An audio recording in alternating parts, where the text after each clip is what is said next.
So this is a real experience, and I could relate with this because when we speak to so many business executives or we meet people, you meet designers, you meet architects, you meet interior designers, you meet media people, you meet beginners, you meet amateurs, you meet corporate people, you meet bureaucrats, you meet ambassadors, you meet musicians, you meet drummers, you meet authors, you meet painters, you meet jewelry owners, you meet NGO owners, and stuff like that. Anybody and everybody in Delhi will actually be looking at either painting their house or their office, or they'll be looking at tidying up and doing away with stuff as the festival of Diwali and Christmas are around the corner. So, this is what they have to say. They say that. We talk about tidying up lessons, and we are mostly talking about home tidying lessons and stuff where with the co-workers, as many of us, including me, we are preparing or we are coming out with a new collection or a new innovation related to festival and related to the gifting season and stuff like that. When we start doing that, we realize that our communication and our association and bonding with our laborers and other people starts increasing and stuff. And many of us put away our differences and put away with whatever wrong has happened, and we start focusing more on the positive, and where relationships are great and where equations are good, we start talking even more positively, and we are more enthused and more excited because the festival season is around the corner.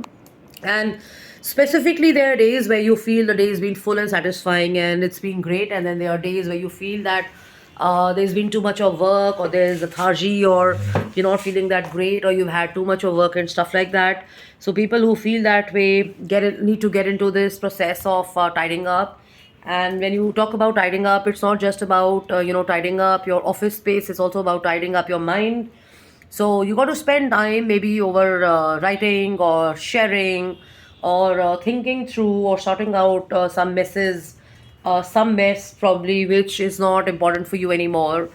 And you do that by either journaling, or you do that by either talking to some people who can give you a fresher perspective and stuff like that. And for people who are into consulting, it's a very interesting set of lines. It says that in the experience of consulting, I've realized several rampant misconceptions about tidying. For example, people believe that tidying is basically an arduous kind of process of cleaning up, and it's tedious and it bogs you down and stuff like that. This is because when we start cleaning up, or we're trying to do something, let's say looking at a Excel sheet, or we're trying to do a design, we start telling ourselves, oh my god, this is going to be really boring and it's going to take away all my time and stuff like that. So the energy or the message that you've told yourself is around that, and you'll realize that you're not going to end up doing that work, and you're not going to feel that great as you do that. But at the same time, when you think that as the lines say that when you get into the tidying festival mode, where where you tell yourself that, okay, now I'm going to clean up the space, I'm going to clean up my mind, I'm going to clean up the working zone, or I'm going to clean up, let's say, the living room or my bedroom or whatever, or my workstation.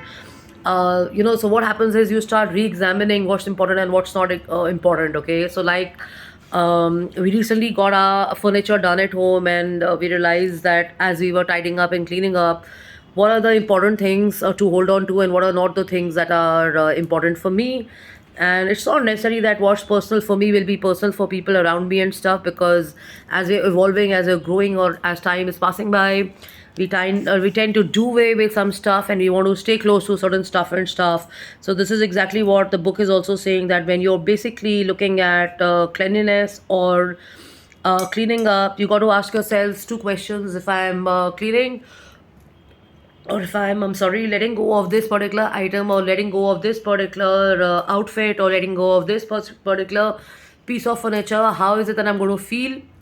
And if in place of that I have something alternate coming in and it's going to be there for me, how am I going to feel? So the point is that the environment around you is basically a synthesis, or basically scientific, or basically all about your emotions, how you're going to feel around that area when you have let's say a reevaluation of the space, as you're reevaluating a design, and you're kind of reworking on the concept and stuff like that.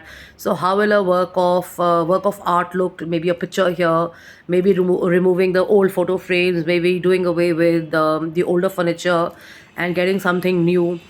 maybe just repainting the wall, or maybe just kind of adding more, let's say, items which you like. Maybe it can be flowers, maybe it can be semi-precious stone items, maybe it can be just family portraits, maybe it can be just, photo shoots of animals or spaces that you really enjoy being at. It can be, your beautiful mirror, or it can be a beautiful vase or something which you're very close to and stuff.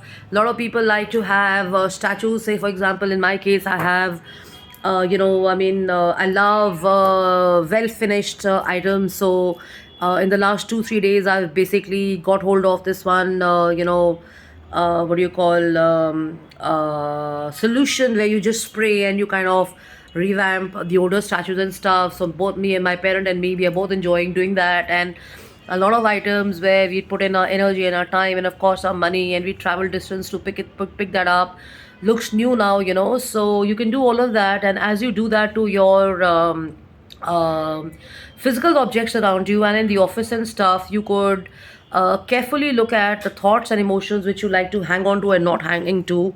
And I shared this before, that you can also get into the mode of cleaning up your laptop, or you're cleaning up your phone, or cleaning up your files and stuff like that. Because there is somewhere I read that, if you have more space in your email or in your let's say WhatsApp or in your phone and stuff, then you're definitely open to having new experiences and stuff coming like that, because that's how the universe responds. I don't know, I read it somewhere or I heard some interview and stuff, and I thought to myself that maybe it does make sense. Because if I have old pictures of 10 years with me, then obviously my life and my thinking is going to be around that.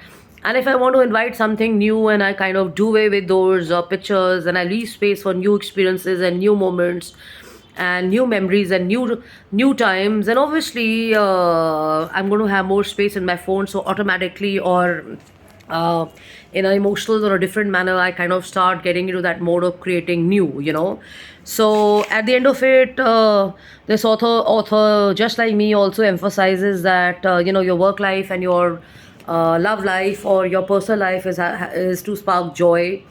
And if there is no joy, then you can forget about it. And it's not like we are machines that we are going to be 24/7 on a joyful mode. But if there can be more of positive emotions, and we have the right mindset and the right communication and stuff like that, then we can always look at achieving a great working life or a great personal experience and stuff. And people say that some people are being mean to me, some people are being rude to me, and some people are not nice to me, and some people are consistently misbehaving with me and stuff like that. So if you realize that too much of that has happened and the choice is yours, you can always say no to it and walk away from it, and not allow it to happen to you. And rather than saying that these are the people who are bringing out this in me and that in me, I mean, just try and figure out what is it that makes you feel good and great about it, and focus on yourself. Because you're not taking the responsibility of the whole world. I mean, unless and until you don't look after yourself, and yourself don't feel good and great, the world is not going to feel that great yourself. So I think I'm going to end my chapter here, and you will be able to understand that as you kind of tidy up or you beautify your spaces and stuff like that, you'll also realize that there are certain values that you have around those spaces or around those pieces of furniture and clothes and stuff like that. And if they make you feel good and remind you of the good phases of your life, then this is a message for you. Stick to more of those. And if something, or looking at something or wearing something, is not making you feel good and it's reminding you of a bad experience or whatever, do away with it, because you don't have to relive those negative experiences. It's like deleting and blocking people with whom you don't have a good equation. You simply block them. So just do that to yourself, and enjoy yourself. Have a great day. Evaluate your time, evaluate the pile of work, evaluate your thought processes, evaluate the junk, evaluate your email, evaluate your phone, evaluate the space you're in at, and get into this task of tidying up. Let me show you this piece. So this is the piece which I've redone. So this is a beautiful piece that we picked up a few years back. So I got into kind of working on the finish of this, and then there are a few other pieces, and then of course here's this one. Issues a mess. We're just getting some work done in our house. So this is that one piece there.